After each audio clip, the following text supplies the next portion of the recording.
Hey guys, it's been a while, hasn't it? It's Miss Megan, and I'm back with the Root of Jesse series for Children's Worship 2020. We've missed you guys, and we are going to get right back into it for the second half of the year.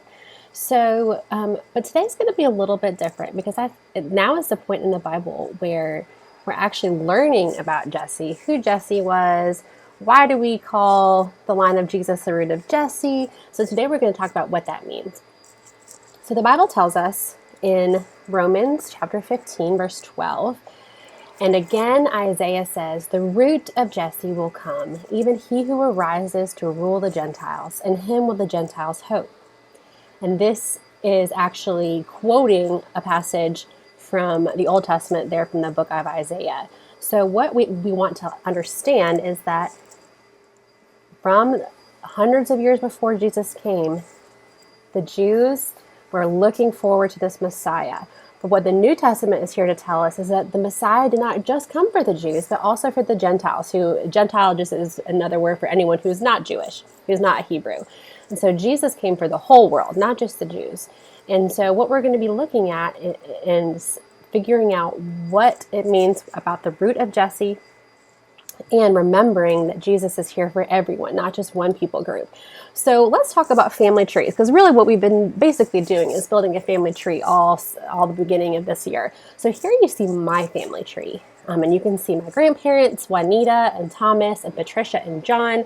They had my father and my mother, Thomas and Shelley, and there you see me. And if you were going to make a family tree at school, this is exactly what you would do. You would be at the bottom of the tree, and your parents and grandparents would be at the top of the tree.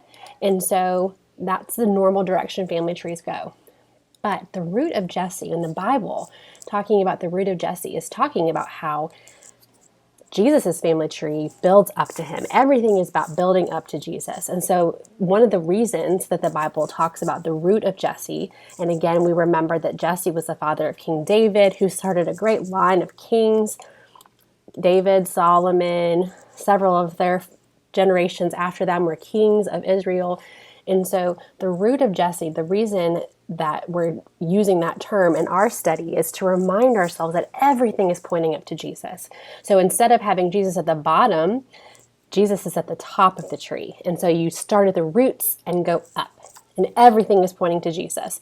And another way to think about that would be if the tree was like upside down. And if you were going to go with a traditional way of doing a family tree, the roots are Jesse, David, Solomon, Rehoboam, all of those guys coming after them, and everything ends with Jesus.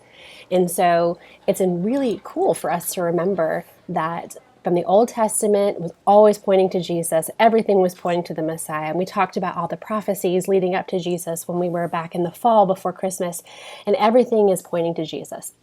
It's all about Jesus. And the New Testament confirms that, but not only was he the Messiah for the Jews and the Hebrews, he was the Messiah for everybody. And so the root of Jesse, the scriptures that talk about Jesus being the root of Jesse, is remembering this long, rich line of people and some of the stories we've already talked about, but also reminding us that everything points to Jesus.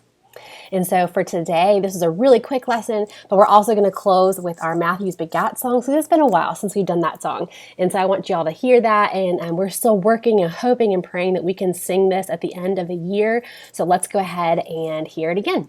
Bye, guys.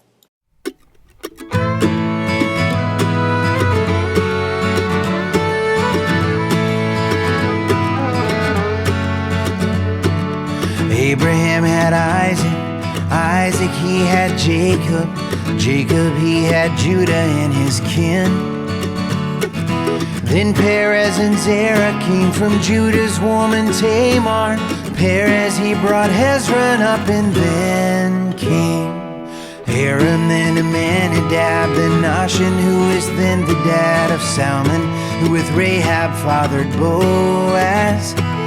Ruth she married Boaz, who had Obed, who had Jesse. Jesse he had David, who we know as king.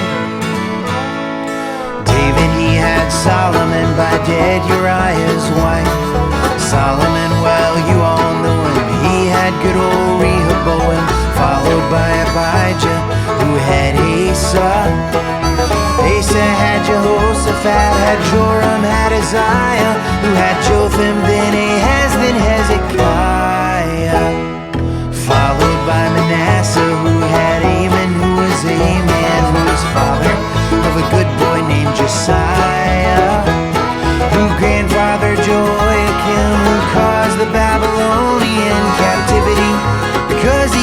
Eliab. Then he had Shealtiel, who begat Zerubbabel, who had Abiud, who had Eliakim. Eliakim had Azer, who had Zadok, who had Achim. Achim was the father of Eliab. Then he had Eliezer, who had Nathan, who had Jacob. Now listen very closely, I don't want to sing this twice. Jacob was the father of Joseph, the husband of Mary, the mother of Christ.